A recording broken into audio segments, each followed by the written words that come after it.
I spent a month organizing Adrian's charity gala. I stood in the corner in an old dress. Adrian said housewives didn't need designer clothes. Then the spotlight swung to the entrance. My husband Adrian walked in with Sophie on his arm. She wore a constellation gown and a sapphire necklace at her throat, the one I'd looked at twice and Adrian told me was too flashy for me. They stood in the spotlight like a power couple. Adrian didn't glance toward my corner once. Then Miles found me, my 7-year-old son with Adrian's features and expression, holding cake Sophie had just given him. I reached for his crooked bow tie. He jerked back like I were dirty. Miles, don't eat too much sugar. Your teeth— Leave me alone! Sophie's a million times better than you bad woman! The whole ballroom turned. I heard it all. Frumpy. Pathetic. No wonder Adrian prefers her. I reached for Miles's hand. Come home with me. He raised his hand and smashed the cake into my face. Frosting slid down my cheeks, covered my eyes.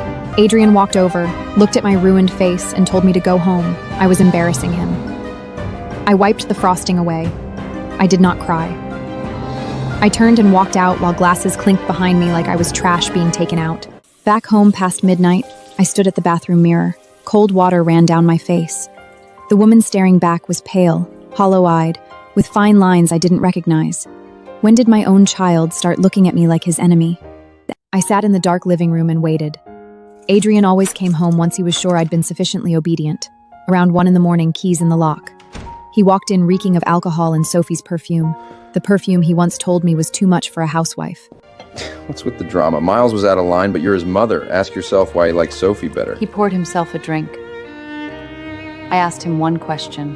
Why does Sophie have the sapphire necklace? The one you said was too flashy for me? I lent it to her for a client dinner. Stop being insecure. You're living off me. You don't get to question what I do. Living off him. The irony almost made me laugh. When we married, I was the youngest partner at a top architecture firm, $250,000 a year. I quit to support his startup. I stayed home when Miles was born. In his eyes, my sacrifice turned me into a leech. Then he went upstairs alone. He didn't know.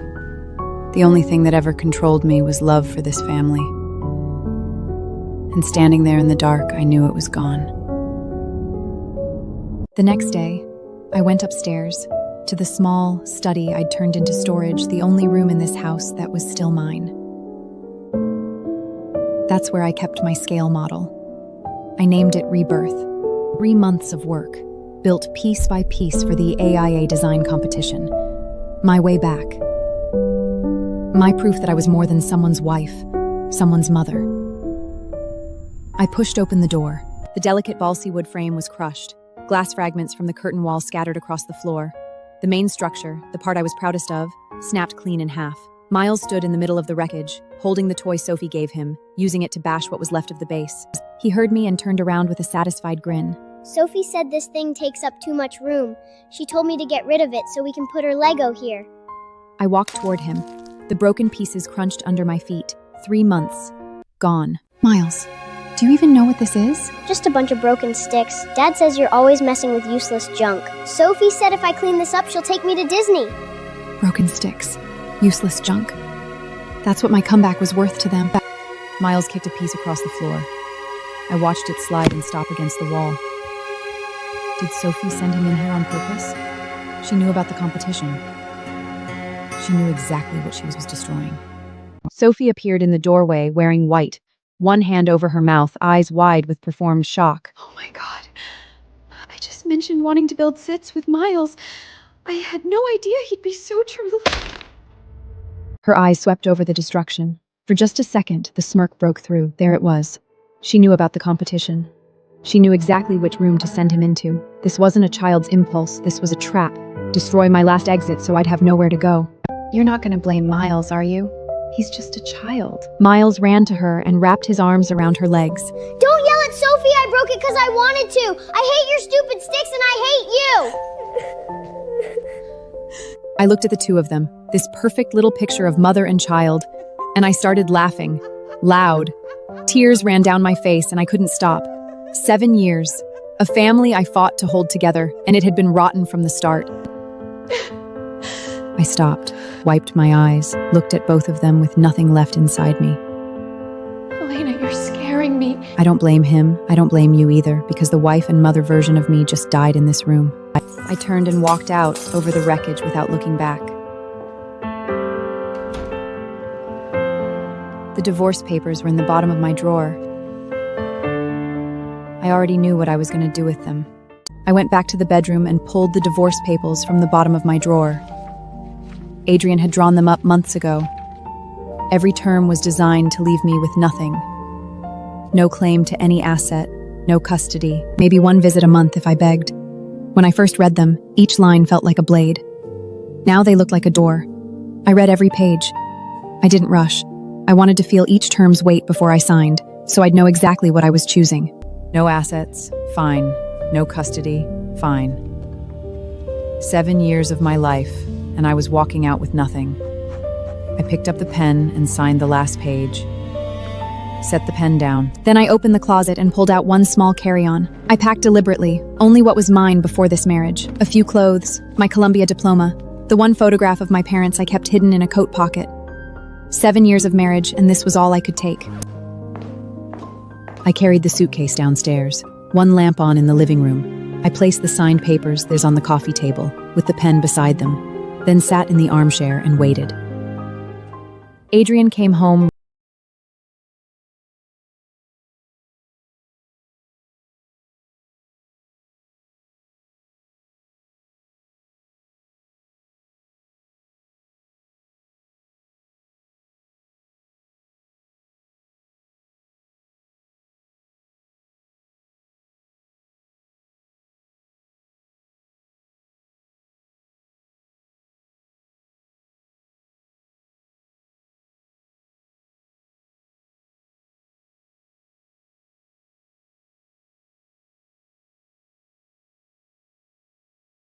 Need my permission.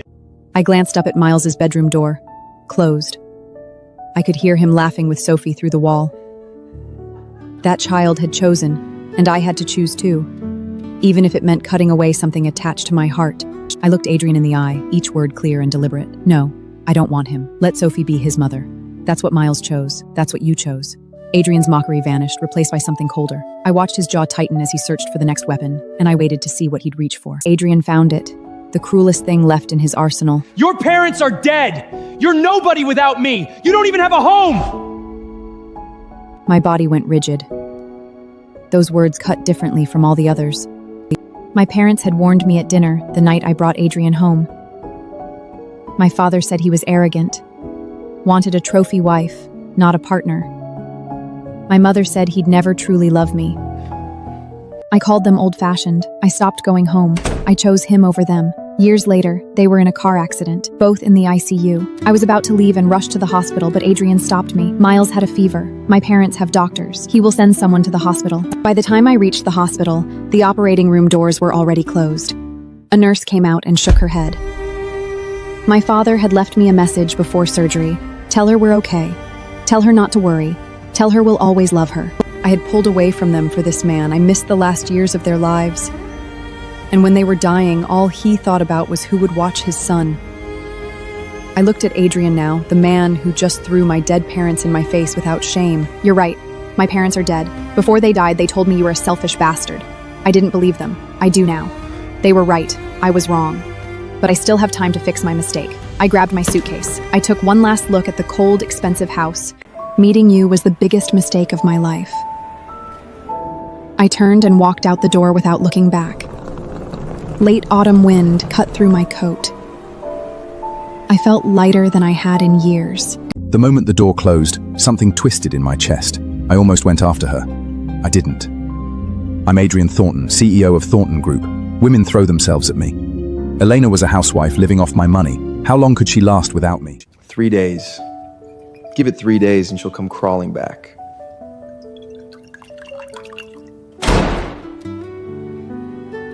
Three days passed. Elena didn't come back. The week was absolute hell. I went through 3 housekeepers. None of them made chicken soup the way Elena did. I couldn't find a tie that matched anything. She used to lay everything out the night before.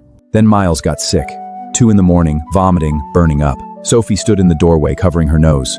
Get Elena on the phone! Tell her to come take care of Miles. My assistant looked terrified. Mr. Thornton, your wife disconnected her number. I pulled out my phone and dialed the number I knew by heart. The automated voice hit me like cold water. No longer in service. She'd blocked me on everything else. I ran to the walk-in closet and yanked open Elena's side. Empty. A few old clothes she'd never cared about. Her vanity cleared to bare wood. Even the half-used moisturizer was gone, just a ring of dust where it sat. She took everything and left no trace, as if Elena Foster had never lived here. If she left with nothing, where did she go? I turned to Sophie. Then you make him soup. You're the one who let him eat junk food all week. Adrian, I don't know how. And honestly, Elena is being really selfish. Miles is sick and she just abandoned him. Enough! Sophie flinched. Tears spilled over. She stood there looking sorry for herself, while my son burned in the room. I ran my hand through my hair. When Elena was here, I never had to worry about any of this. I took it all for granted. The soup, the temperature checks, the nights she never complained about. I thought it was just what she did. I never thought about what it cost her. Miles tugged on my sleeve, flushed and half asleep. Dad, I want Mom's soup.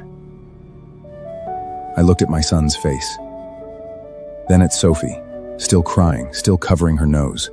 Elena had held this house together with her bare hands for 7 years.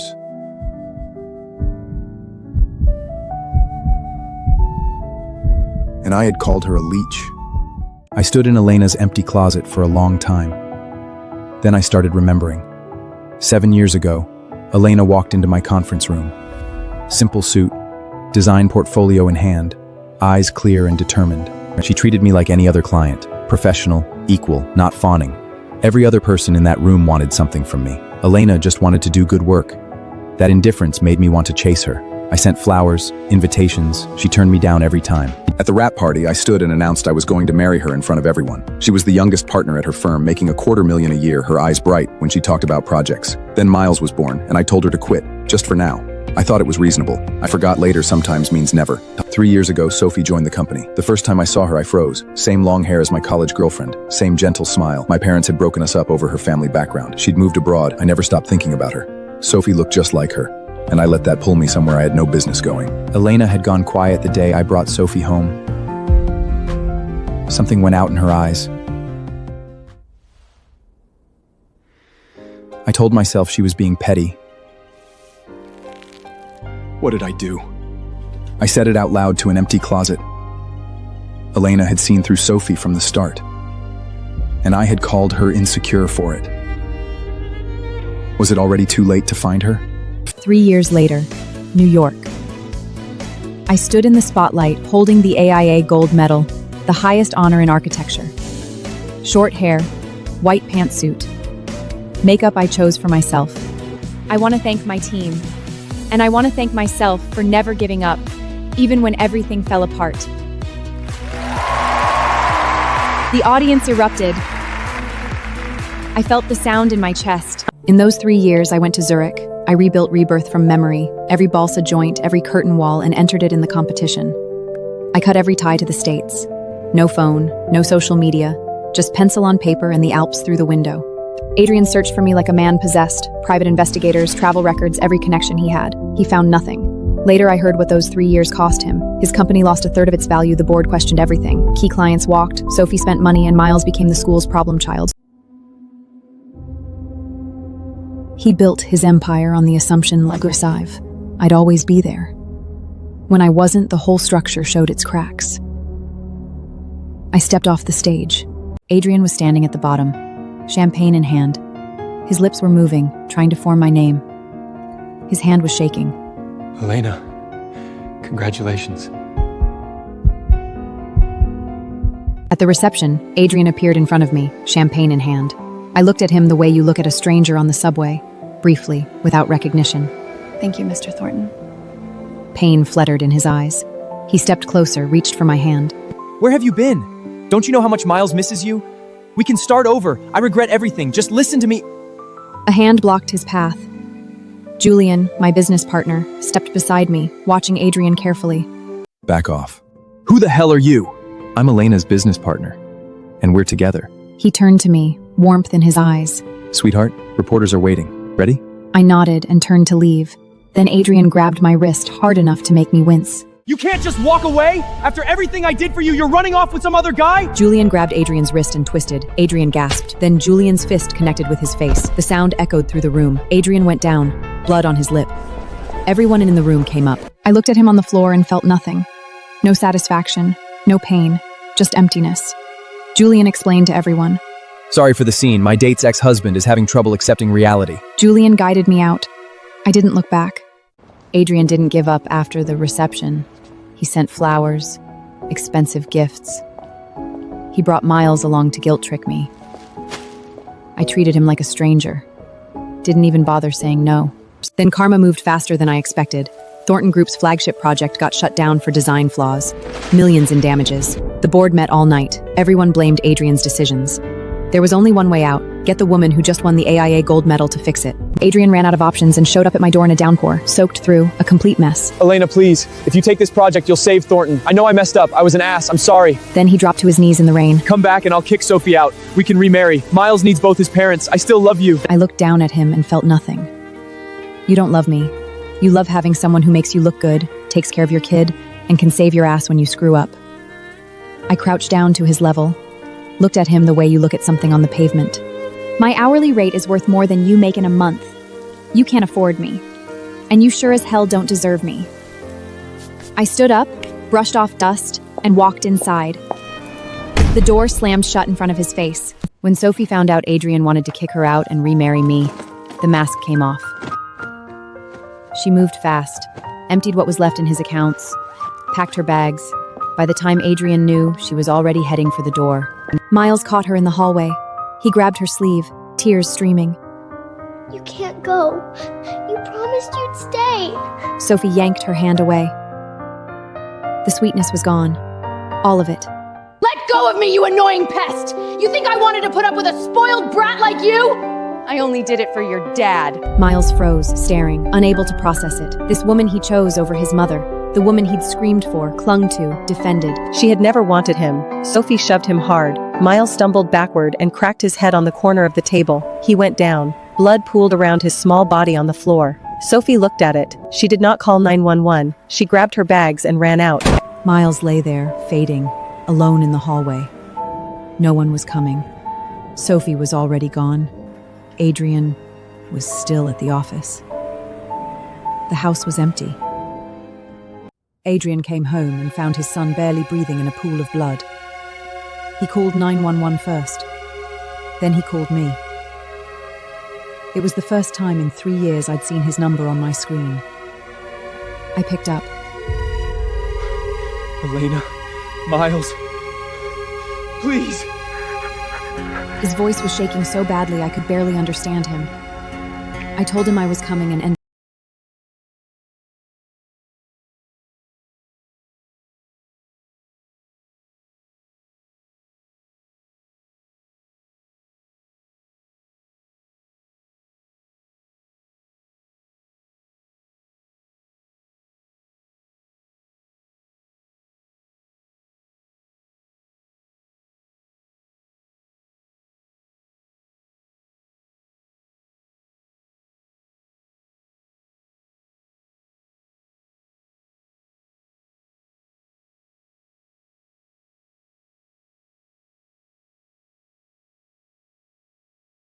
surgeon finally came out, face serious. Surgery went well. He's stable, but he suffered significant head trauma. Full recovery will take months. Adrian collapsed to the floor. Relief hit first, then guilt. He covered his face and cried. Not the desperate kind, but the kind that comes when you finally understand what you cost someone. My fists loosened slightly.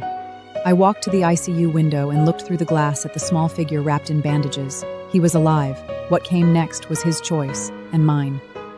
I did not cry. I ran out of tears 3 years ago. Julian draped his jacket on my shoulders. Come on. You don't need to be here. I turned and walked toward the exit. Steady steps. Behind me, Adrian's muffled sobs faded. Down the hall, 2 officers walked Sophie past in handcuffs. Her hair was a mess, eyes wild. When she saw me, she screamed. This is your fault! I stopped, looked at her calmly. No, it's because of you. The cops shoved her into the elevator. The doors closed. Miles was alive. Sophie was in custody. Julian was beside me. I kept walking. I was not finished building. 1 year later, Venice. I stood on the stage at the Architecture Biennale holding the Golden Lion. My winning project was called Rebirth Gallery, a museum built on the ruins of an abandoned factory. The broken walls stayed, sunflowers grew through the cracks. What comes after destruction? My story. A reporter went straight for it. Miss Foster, your ex-husband has been through difficult times. Will you reach out? Help him? I smiled. There was peace in it. No love, no hate. As an architect, I focus on what's ahead. The ruins that already fell belong in the past. You don't drag them forward. The woman who destroyed your marriage, do you hate her? Taking out the trash is the garbage collector's job, not mine. The room erupted. Then came the applause. Your son woke up. He wants to see you. My smile faded slightly. I'm glad he's recovering. I've arranged the best care for him. I'll cover all his medical and education costs until he's 18. But I don't owe him a mother. Not after he made it clear he didn't want me. I gave him 7 years. Now I'm taking the rest of my life back. In a cramped apartment across the city, Adrian sat beside Miles's wheelchair and watched my broadcast on a small screen. The Thornton Group was gone. The board had dissolved it after the lawsuits. The mansion had been auctioned. What was left fit in 3 rooms. Adrian buried his face in his hands and finally cried, deeper than the guilty hospital tears. The tears he should have cried 7 years ago when I laid out his shirts, and he never thanked me. When I stayed up all night with Miles and he slept through it. When I signed away my career and he called it reasonable. He had lost everything he thought made him powerful, and the one thing that had actually held it all together was gone.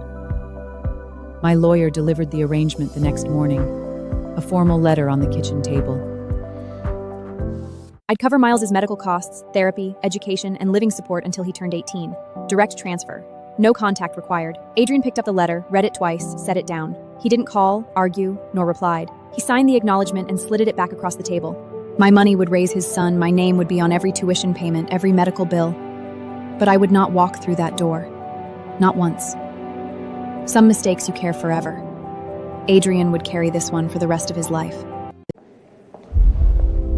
I walked out of the Venice Hall into sunlight so bright it was almost blinding. Julian was waiting by the canal. He stood on a gondola, one hand extended, the afternoon light on his face. Ready? We've got another project waiting. I looked at his hand. Warm, steady. A hand that had blocked someone who grabbed my wrist. A hand that had draped a jacket over my shoulders in a hospital corridor. I took it. Let's go. I stepped onto the boat. The gondola shifted under my weight and then steady and winds. We moved out onto the water. Venice fell behind us, glittering and ancient and already part of the past. I built my kingdom on ruins. I burned what needed burning and built what deserved to stand. The gondola cut through the water toward open sea. I did not look back.